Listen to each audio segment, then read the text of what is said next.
دین میں نکھار پیدا کرتا ہے ہر 100 سال، لیکن مجدد الف ثانی دوسرے 1000 سال میں آنے والا پہلا مجدد، یہ الف ثانی کیا ہے؟ بزرگوں نے لکھا ہے کہ جو مجدد 100 سال بعد آتا ہے وہ ایک مجدد کی طاقت لے کر آتا ہے، اور جو مجدد 1000 سال بعد آتا ہے وہ گزشتہ صدی کے 10 مجددوں کی طاقت لے کر آتا ہے۔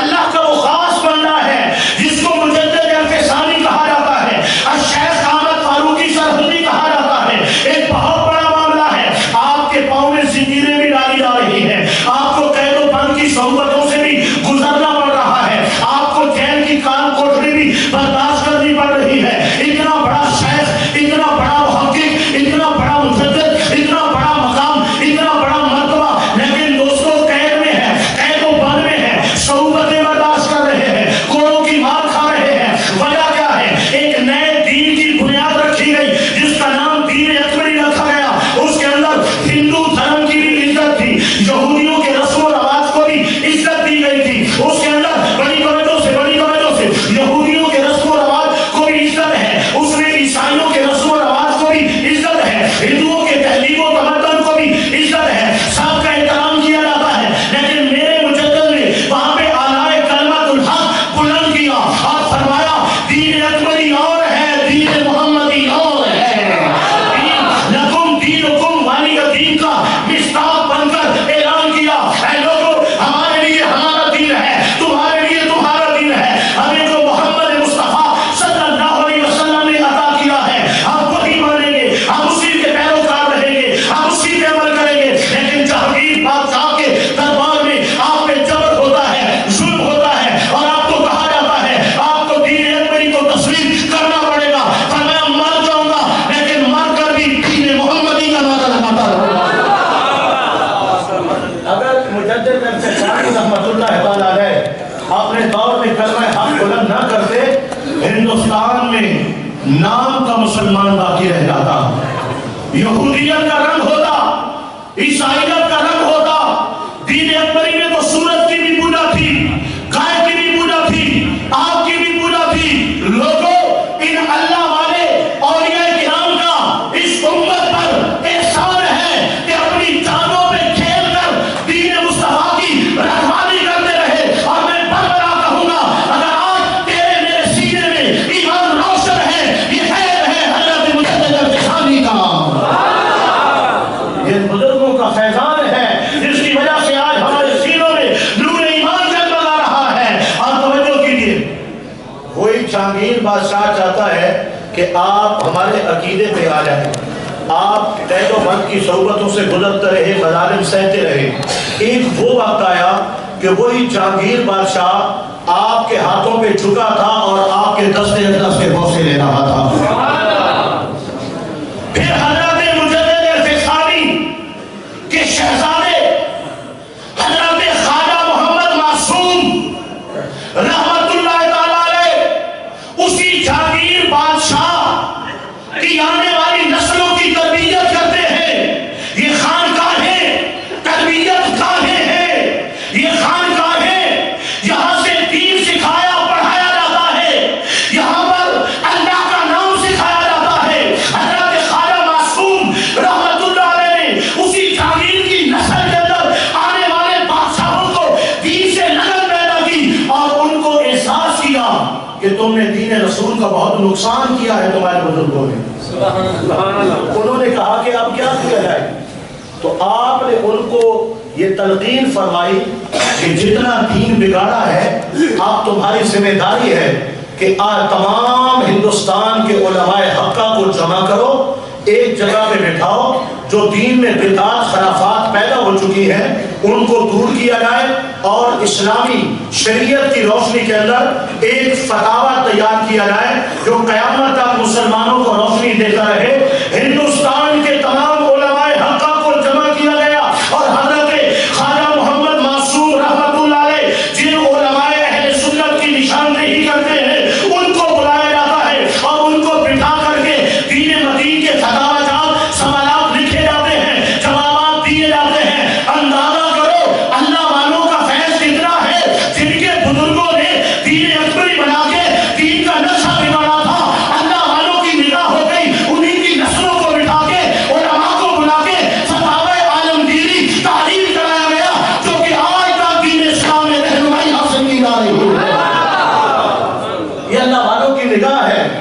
ما آتاکم الرسول فخذوہ وما نہاکم عنہ فانتہوا، رسول کی شریعت اس پہ عمل کرنا لازم ہے۔ آج جب اولیاء کا نام لیا جاتا ہے، حضرت مجدد الفسانی بہت بڑا نام اولیاء کی صفوں میں نظر آتے ہیں، وجہ کیا ہے؟ آپ نے زندگی کا ہر قدم رسول کی سنت اور شریعت کے مطابق اٹھایا ہے۔ اور سامعین محترم، جس آستانے پہ ہم حاضر ہیں، حضور شیخ المشائخ بدر المشائخ حضور اعلی حضرت خواجہ فتح محمد بھولوی رحمت اللہ تعالی علیہ، آپ کیا ایک گوشہ نشین بزرگ تھے؟ کیا آپ نے ایک جھونپڑی کے اندر بیٹھ کر کے اپنی زندگی گزار دی؟ کیا آپ نے کسی کو وعظ نہیں کیا؟ کیا آپ نے کسی کو تلقین نہیں کی؟ کیا آپ نے کسی کو ہدایت کی روشنی نہیں دی؟ نہیں دوستان گرامی، اگر حضرت شیخ المشائخ خواجہ فتح محمد بھولوی رحمت اللہ تعالی زندگی کا مطالعہ کرتے ہیں، ظاہری علوم کے لیے اس وقت پوری دنیا میں سب سے بڑا نام حضور استاد الاساتذہ مفتی اعظم ہند حضرت قاضی کمال الدین رحمت اللہ علیہ کا نام نظر آتا ہے۔ اگر ظاہری علوم حاصل کرنے ہیں تو قاضی صاحب کے پاس آپ 20 سال صرف کرتے ہیں، اور اگر باطنی علوم و معارف کی بات آتی ہے تو وقت کی بہت بڑی ہستی اور وقت کے بہت بڑے قطب الاقطاب حضرت خواجہ جان محمد میدان کے قدموں میں خواجہ فتح محمد بھولوی زندگی کے 14 سال بسر کرتے ہوئے نظر آتے ہیں۔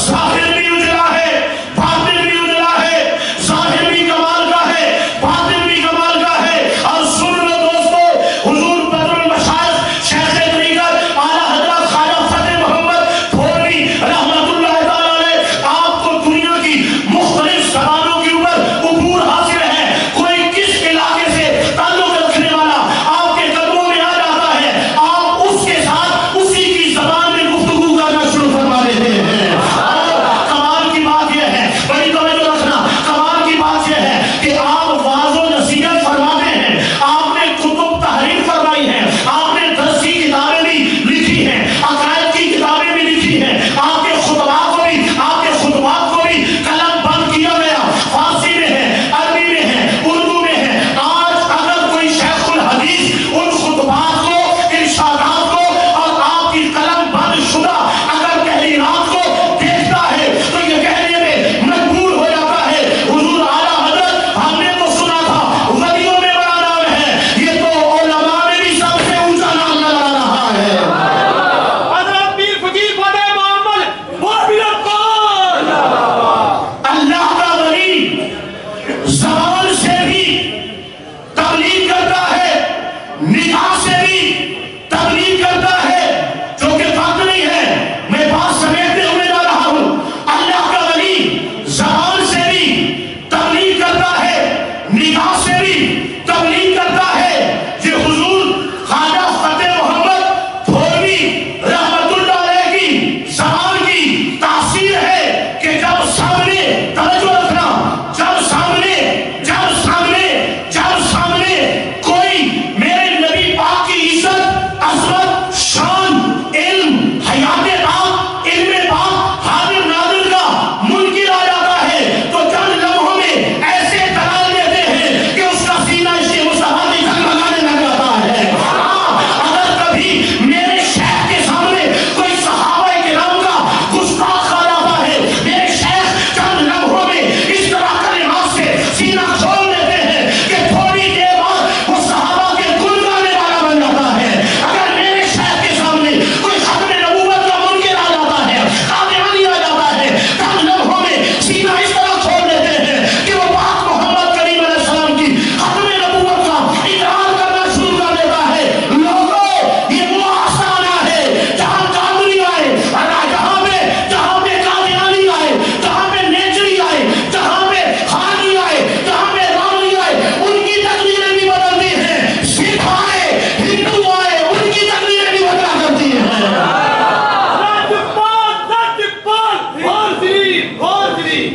سرکاری ہاسپٹل میں ملازم ہے، مذہب کا سکھ ہے، اور آستانہ عالیہ بھوج شریف میں کسی کام سے حاضر ہوتا ہے حضور اعلیٰ حضرت بھولوی رحمۃ اللہ علیہ، آپ جو ہے اس کو آپ نے دیکھا تو آپ نے اس کو اپنے جو ہے وہ بے نیازی کے انداز میں فرمایا کہ تو گرمی زیادہ ہے، یہ جو جوڑا پہنا ہوا ہے نا، بہتر ہے یہ جوڑا کٹا دے۔ اس کو غصہ آ گیا۔ اس کو اگر مسلمان کو جس طرح کوئی بولے کہ داڑھی مڈا دو تو غصہ آتا ہے، اسی طرح اس کو غصہ آ گیا۔ آپ خاموش ہو گئے، وہ چلا گیا۔ وہ جب گھر گیا نا، ایک کمرے میں جاتا ہے تو حضور اعلیٰ حضرت بھولوی اپنا عصا لیے سامنے نظر آتے ہیں، فرماتے ہیں کلمہ نہیں پڑے گا۔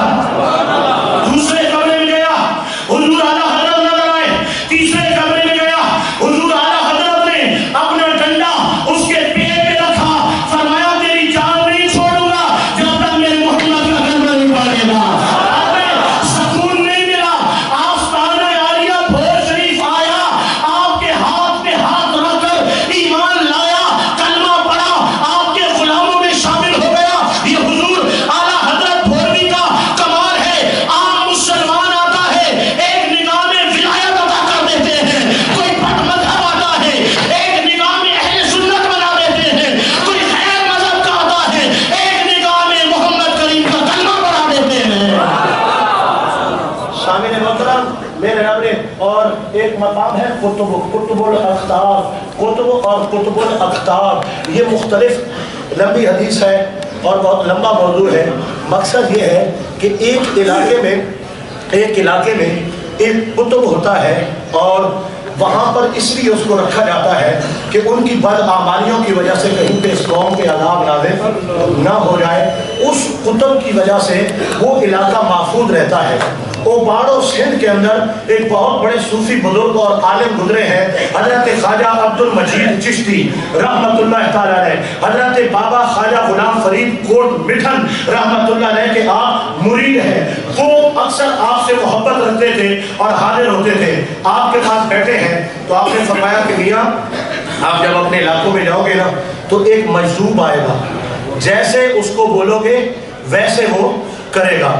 آپ فرماتے میں چلا گیا تو میرے پاس ایک مجذوب آ گیا، اس نے کہا مجھے کوئی حکم دو۔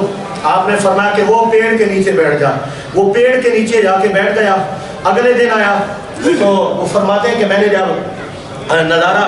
جب مراقبہ کیا تو وہ رات آندھی طوفان کی رات تھی۔ اس نے کہا حضور آج کی رات تو خطرناک ہے، کہاں جاؤں؟ فرمایا تم اللہ والے ہو، تمہیں کیا ہوتا ہے، اسی پیڑ کے نیچے رات گزار دو۔ وہ شخص اگلی رات بھی وہاں چلا گیا۔ بہت سے دن جو ہے وہ ہو گئے۔ میں پھر آستانہ عالیہ بھور شریف حاضر ہوا، پھر حضور قبلہ نے فرمایا کہ اب وہ اجازت لینے آئے گا۔ پھر وہ شخص آیا مجذوب، اس نے مجھ سے اجازت لی اور کہا کہ میں جا رہا ہوں۔ میں نے اس کو اجازت دے دی۔ فرماتے ہیں کچھ دنوں کے بعد میں اپنے شاگردوں کے مریدوں کے ہمراہ گزر رہا تھا تو میں نے ایک جو ہے وہ گلی کے کنارے اس بزرگ کو وہاں پہ لیٹا ہوا پایا۔ یہ انتہائی بیمار تھا۔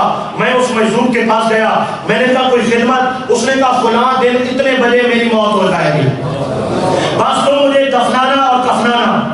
آپ فرماتے ہیں درست اس دن ہم گئے، جو وقت بتایا تھا آپ کے آخری سانسیں چل رہی تھی اور آپ کی دھڑکنیں چل رہی تھی، میں آپ کے پاس حاضر ہوا۔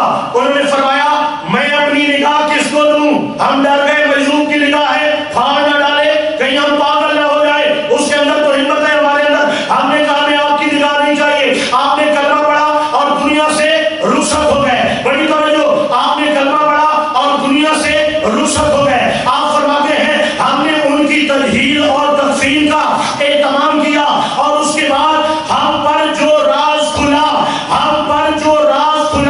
وہ راز یہ ہے کہ ہر علاقے میں ایک کتب کو تعین کیا جاتا ہے کہ تم اس علاقے میں رہو گے، اس کی وجہ سے اس علاقے والوں سے عذاب ٹلے رہتے ہیں۔ لیکن کتب الاقطاب وہ ہوتا ہے جو کتبوں کی ڈیوٹی لگاتا ہے، تم یہاں تو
شریعت ہے.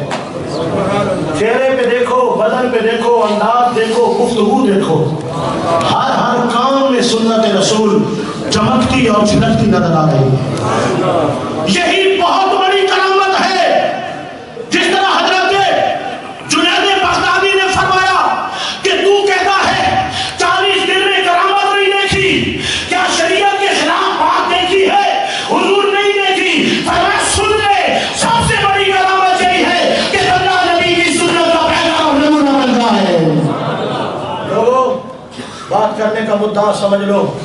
آج جھوٹے، جیلی، مکار، بابے، لٹے بڑھانے والے، کڑے پہننے والے، بے پردہ عورتوں کو گلے لگانے والے اور خلاف شریعت کام کرنے والے، مزاروں پہ ڈھول والے اور بھنگڑے ڈالنے اور ڈلوانے والے، سنت رسول کے خلاف بات کرنے والے، شریعت کی بات سن کر بگڑ جانے والے اہل سنت کو بدنام کر رہے ہیں. اور سوشل میڈیا میں ایسی ویڈیوز، ایسی تصویریں اب لوڈ کر کے قوم کے عقیدے کے ساتھ کھیلا جا رہا ہے، قوم کو گمراہ کیا جا رہا ہے. میں جواب دینا چاہتا ہوں، اگر کوئی بابا بنا بیٹھا ہے، پیر بنا بیٹھا ہے، نبی کی سنت کا تارک ہے، سنت کے خلاف ہے، اس کا طور طریقہ چال چلن نہ مشکوک ہے، نبی پاک کی سنت کا تارک ہے، ہم اسے پیر نہیں کہتے، ہم اسے خنزیر کہتے ہیں، کیونکہ وہ اہل سنت کا بھی قاتل ہے، لوگوں کے ایمان کا بھی قاتل ہے.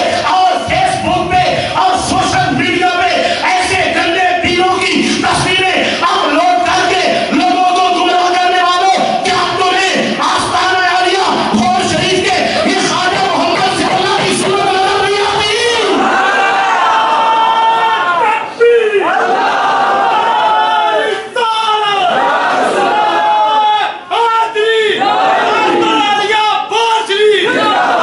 آپ کے والد گرامی حضرت خواجہ میاں غلام محمد رحمت اللہ علیہ ہو، یا آپ کے چچا جان حضرت مفتی اہل سنت قبلہ حضرت میاں خیر محمد صاحب دامت برکاتہ العالیہ ہو، یا خواجہ میاں غلام محمد صاحب کی اولاد ہو، یا میاں خیر محمد صاحب کی اولاد ہو، آ جاؤ، تصویریں لے جاؤ. جو چہرہ دیکھو گے نور والا نظر آئے گا، جو کردار دیکھو گے نبی کی سنت والا نظر آئے گا. اور آج تک اس آستانے پہ یہی پیغام ہے، لوگوں نماز کی پابندی کرو، لوگوں شریعت مطالعہ کتابیں ہو جاؤ. حضرت قبلہ میاں دولت صاحب اللہ پاک آپ کو عمر خضر عطا فرمائے. حضرت قبلہ صاحبزادہ میاں شفیع اللہ صاحب آپ بھی تشریف رکھتے ہیں، دیگر صاحبزاد گان بھی یہاں پہ تشریف رکھتے ہیں. حضرت خواجہ میاں خیر محمد صاحب اللہ پاک آپ کو صحت عافیت کے ساتھ عمر دراز عطا فرمائے. آستانے پہ تشریف رکھتے ہیں، توجہ رکھنا، آپ آستانے پہ تشریف رکھتے ہیں، ہم حاضری دینے آتے ہیں، آپ حاضری دینے آتے ہو. 1 گھنٹہ بیٹھتے ہیں، 2 گھنٹے بیٹھتے ہیں، 4 گھنٹے بیٹھتے ہیں. خدا کی قسم ہے، آج سے جس طرح ہم 10-12 سال پہلے حضور خواجہ فتح محمد بھولوی علیہ رحمہ کے قدموں میں بیٹھتے تھے اور جتنی دیر بیٹھتے تھے قرآن و حدیث کا بیان ہوتا تھا، آج بھی جس شیطانے کے پاس بیٹھتے ہیں، جتنی دیر بیٹھتے ہیں، یا تو خدا کا قرآن سناتے ہیں یا نبی کا فرمان سناتے ہیں. یہ آستانے ہیں جو اہل سنت کی شان ہے، یہ اہل سنت ہے، یہ آستانے ہیں جن سے ہمارا وقار ہے، یہ آستانے ہیں جو اہل سنت کا فخر ہے، یہ اہل سنت ہے جن سے دل جگمگا رہے ہیں، یہ آستانے ہیں جن سے علم و عرفان کے چشمے آج بھی جاری ہیں. لوگوں جو بے عمل ہیں، میں توجہ دے رہا ہوں، بے عمل، کوئی سوچ رہا ہو میرا پیر داڑھی منڈا ہے، کوئی سوچ رہا ہو میرا پیر تو 10 کڑے پہن کے بیٹھتا ہے، کوئی سوچ رہا ہو میرا پیر تو جو ہے اس کے پاس جو ہے وہ میلے اور ٹھیلے لگتے ہیں، وہ نماز پڑھتا نہیں ہے. کیا میں بیعت توڑ دوں؟ کیا میں بیعت توڑ دوں؟ بیعت تو تب توڑے گا جب بیعت ہوگی تو، جب بیعت ہوگی. ارے تیری بیعت ہے ہی نہیں، بیعت کے لیے شرط ہے، جس کے ہاتھ میں ہاتھ دے رہا ہے وہ دین کا عالم بھی ہو، شریعت کا عامل بھی ہو. الحمدللہ ہمارا ہاتھ کامل آستانے کے ہاتھ کے اندر ہے. جن نہیں سکھائی. جہاں پہ کل بھی کوئی آیا تھا خدا کا ذکر سکھایا جا رہا تھا, آج بھی کوئی آ رہا ہے تو رب کا ذکر سکھایا جا رہا ہے. لوگوں, اس آستانے کا پہلا سبق نماز ہے. پہلا سبق نماز ہے. پہلا سبق, پیر کا وفادار وہ ہے جو 5 وقت کا نمازی ہے. جو نماز ہی نہ پڑھ سکا, نہ شریعت کا پہلا حکم مانا, نہ حضور کا پہلا حکم مانا, نہ پیر کا پہلا حکم مانا, وہ شریعت کا بھی غدار ہے, اپنے آستانے کا بھی غدار ہے. کامل شیخ کا سچا مرید ہونے کے لیے پہلے 5 وقت کی نماز ادا کرنا ضروری ہے. 5 وقت کے نمازی بن جاؤ تاکہ اپنے مرشد کامل کا فیض پا سکو. ہمیں اس آستانہ عالیہ پر ہر روز ابتدائی طور پہ 500 مرتبہ درود پاک کا وظیفہ دیا گیا ہے. 200 مرتبہ استغفر اللہ تعالی ربی من کل ذنب واتوب الیہ, استغفار کا ذکر کرنے کا ہمیں وظیفہ دیا گیا ہے. اگر آپ چاہتے ہو یہ آستانے پہ آنا, یہ ہمارا ظاہری تعلق ہے. اپنے شیخ کامل کے ہاتھ کا بوسہ دینا یہ ہمارا ظاہری تعلق ہے. آستانے کی خدمت کرنا یہ ہمارا ظاہری تعلق ہے. اگر چاہتے ہو کہ باطنی کنیکشن بھی جڑ جائے تو اس کے لیے جو مرشد کی تعلیم ہے اس پہ عمل کرنا ضروری ہے. مرشد کی تعلیم پہ عمل کرنا ضروری ہے. اور اسی سلسلہ میں جو ان اوراد و وظائف پر کاربند ہو جائے ان کو مغرب کے بعد 1000 مرتبہ کلمہ شریف پڑھنے کی تلقین کی جاتی ہے اور سکھایا جاتا ہے کہ وہ 99 بار لا الہ الا اللہ ہو, لا الہ الا اللہ ہو. جب 100ویں بار پہ پہنچو لا الہ الا اللہ ہو محمد الرسول اللہ صلی اللہ علیہ وسلم. اس طرح سے ہر روز 1000 مرتبہ کلمہ شریف پڑھنا ہے. اور دوستو وہ زمانہ مجھے آج بھی یاد ہے جب شیخ کامل حضرت خواجہ خاصدان بہرحال پیر محمد صدیق رحمت اللہ تعالیٰ علیہ نے اپنے سامنے بٹھا کر اس مقام پر اپنی انگلی دکھا کر مجھے سبق بتایا تھا کہ بیٹا فجر کی نماز کے بعد آنکھیں بند کر لینی ہے, یہ مقام قلب ہے. اور یہاں پہ تصور کرنا ہے کہ دل ایک تھیلی ہے, زبان دانوں کے ساتھ لگی رہے, منہ بند رہے, اور سانسیں چل رہی ہو, اور مقام قلب کو ایک تھیلی تصور کرو اور اللہ ہو اللہ ہو اللہ ہو یہ لکھا ہوا آ رہا ہے اور تیرے دل کی تھیلی اللہ کے نام سے بھرتی جا رہی ہے. آج آستانوں پہ کہاں یہ عمال بتائے جاتے ہیں, کہاں یہ سب کچھ سکھایا جاتا ہے.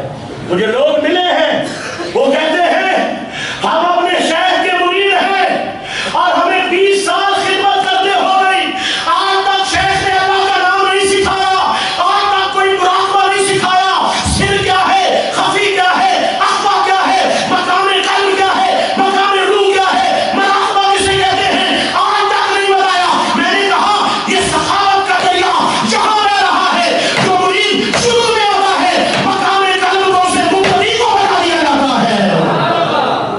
اور حضرت خواجہ میاں ضیاء اللہ صاحب آج بھی علماء کو تلقین کرتے ہیں کہ آپ علماء ہو, مولوی ہو, ساتھ صوفی بھی بنو, ساتھ صوفی بھی بنو, اور مکمل تربیت کرتے ہیں, مکمل تربیت کرتے ہیں.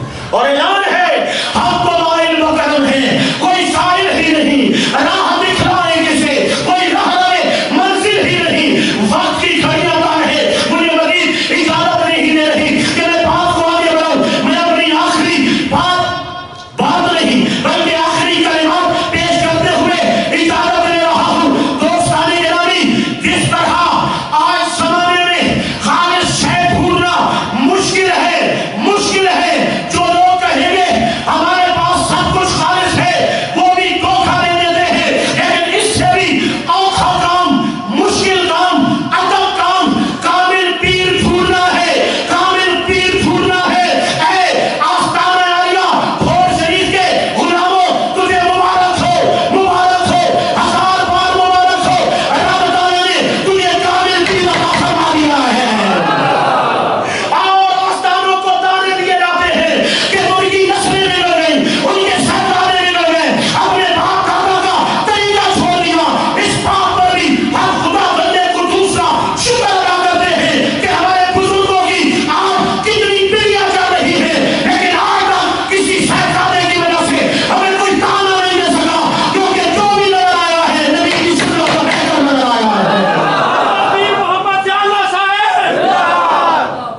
اللہ اللہ کیے جانے سے اللہ نہ ملے. اللہ والے ہیں جو اللہ سے ملا دیتے ہیں. عقل والوں کے نصیبوں میں کہاں ذوق طلوع، یہ عشق والے ہیں جو ہر چیز لٹا دیتے ہیں. وآخر دعوانا الحمدللہ رب العالمین.